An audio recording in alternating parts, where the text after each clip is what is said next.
Well, hello. It's been so long. I feel like it's been forever. I miss each and every one of you, but I don't have a lot of time to go through this lesson, so let's see how this works, and then you can give me some feedback on it. So lesson 5.12, our volume of prisms and cylinders. If you've got your California standards, there it is, geometry 4 and 6. So our vocabulary is definitely going to be volume today. And it's the number of cubic units.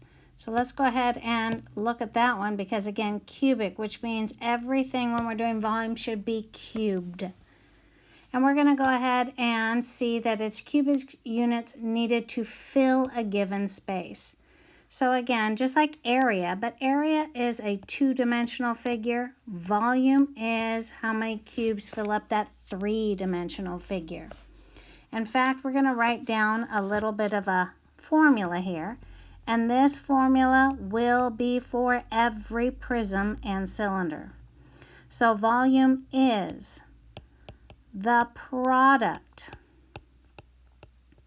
of the base area.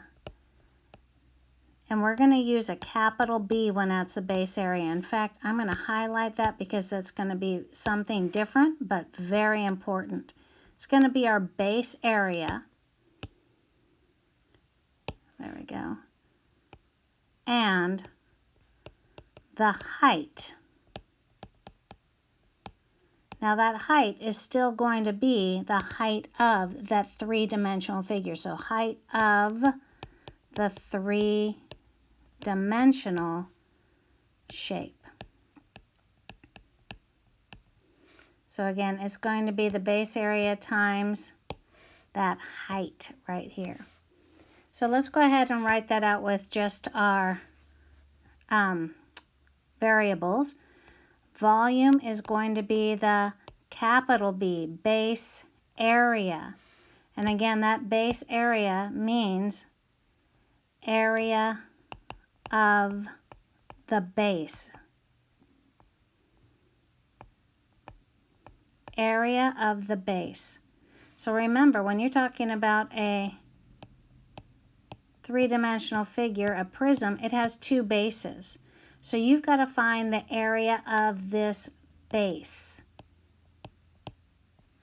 And then you're going to go ahead and multiply that, whoops, wrong color, times the height of that figure.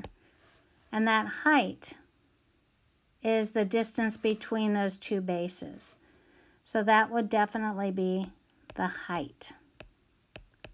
So if I was finding the volume of this shape that's right over here, the very first thing I'm going to do is write that formula. Volume is the base area times the height.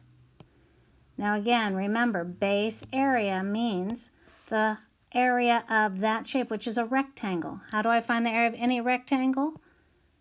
Base times height. So the base of that rectangle is 5 inches.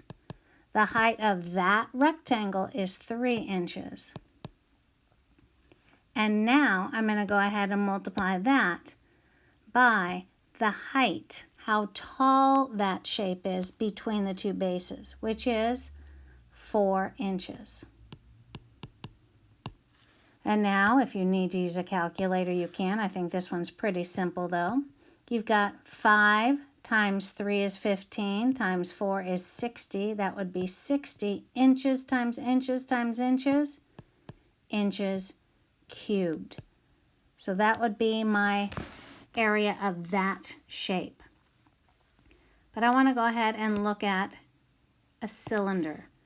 Would that cylinder still work? So I'm going to go ahead. My kid showed me how to make a good one. So draw a circle. Don't lift up your pencil, hold it, and it'll fill it in. Same thing with lines. Bring it down, don't let go, it'll straighten it out for you. Bring it down, don't let go, straightens it out for you. And I'm going to tell you that this right here is 2 millimeters. And I'm going to tell you this right here is 10 millimeters. So if I was going to write out my steps, Remember, the first thing I want you to do is to write the formula. That way we don't make any mistakes. Write the formula. Volume is the base area times the height. Now, this is when people make mistakes, but you know you've got to find the area of the base. Find the area of the base. Now this is a cylinder, so what shape do we have? That's circle. So when I'm finding the area of the base, remember, area is pi times r squared, or r times r. So when you're finding the area of that circle, pi, you always use 3.14 times the radius, which is 2, but we have to square it. That's going to be the area of that circle. Once I find the area of that circle, then I'm going to go ahead and find the height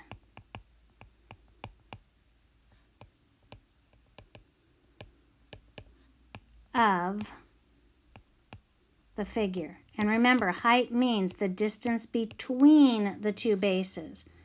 So the two circles, the distance between the two circles here is 10 millimeters. So I'm going to go ahead and multiply that by 10 millimeters.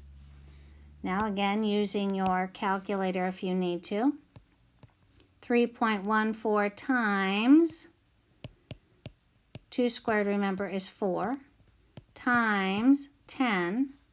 When you go ahead and multiply that all out, you should get 125.6. And again, in fact, I'm going to put that over here. Step 4, multiply.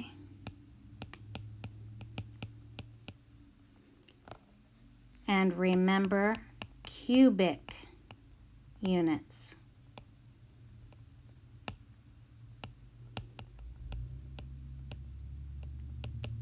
So that would be millimeters cubed.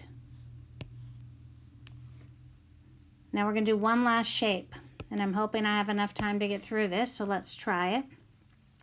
The one that people mess up on a lot is our triangular prisms. I don't know why, but they usually do, so let's go ahead and look at it. And again, hold your line, let it stay still until it straightens itself out. And then let me give you some measurements for this. 14 meters, 14 meters, and 27 meters. We're going to go ahead and test your brain here a little bit. Okay, so let's go ahead and look at, first of all, the formula. Formula, again, any prism, any cylinder. Volume is the base area times the height. Step 2, finding that base area. Now look at your shape first. Your area, or your base, is a triangle. So remember, it's 1/2 the base times the height. That's the formula for a triangle. So let's go ahead and write that out. That would be 1/2. Base is 14. Height is 14 of just that triangle. And now, finding that height, the distance between the two triangles, is 27. So now, multiplying that by 27. So when we go ahead and multiply, which you can use a calculator if you want, you know 1/2 of 14 is 7. So you could go ahead and multiply. 1/2 of 14 is 7. 7 times 14 is 98. If I want to go ahead and do it that way. Times that 27. When I multiply those together, 2,646. And what's my units? Meters cubed. Okay, I'm going to give you a few homework problems on this. Again, you may use a calculator, but show me some work. Again, I hope it wasn't too boring. I really am not that great at it, but I do miss each and every one of you. So hopefully we'll see each other soon.